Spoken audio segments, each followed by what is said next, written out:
বেচারা সন্ত্রাসী মানুষ, মেজাজ গরম হয়ে গেছে, কয় কি রে, আমি 99টা খুন করছি, একটু ভয় তো কথা বলবে আমার সাথে।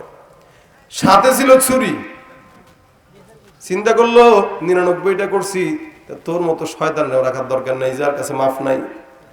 ছুরিটা পেটের মধ্যে ঢুকা দিয়ে কওয়া যায়, আগে ছিল 99, এখন হয়েছে সেঞ্চুরি, এটারও মেনে দিস। কথা বুঝছেন নি? বাড়ছে না কমছে?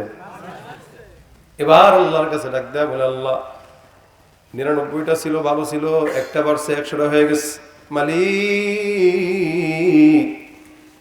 এখন তো আমার মনে হয় না আমি আর মাফ পাবো।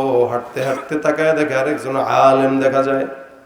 আলেমের কাছে যায়, কয় হুজুর 99টা খুন করছিলাম, মাথার মধ্যে টেনশন আসছে মাফ পাওয়ার জন্য, একজনের কাছে গেছি আপনার মতো হুজুর, সে কয় মাফি নাকি পাবো না, মেজাজ গরম হয়ে গেছে, তারাও মেরে ফেলছি, এখন আপনার কাছে আসছি 100টা খুনের গুনাহ নিয়ে, বলেন মাফ পাবো কিনা।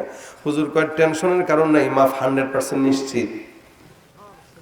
বেচারা ডাক দেয়া কয়, হুজুর আপনি কি ভয়ে কইছেন নাকি?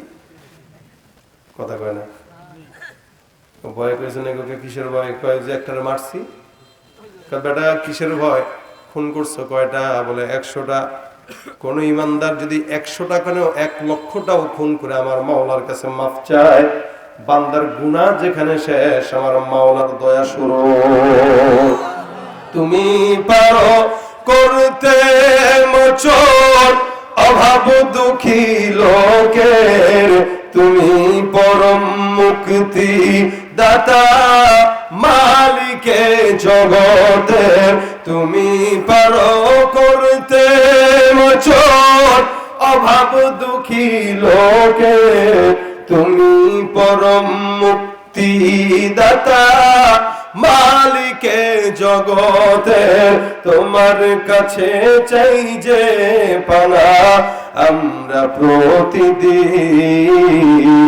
তোমার দয়ায় পূর্ণ আমার সারা নিশিদিন।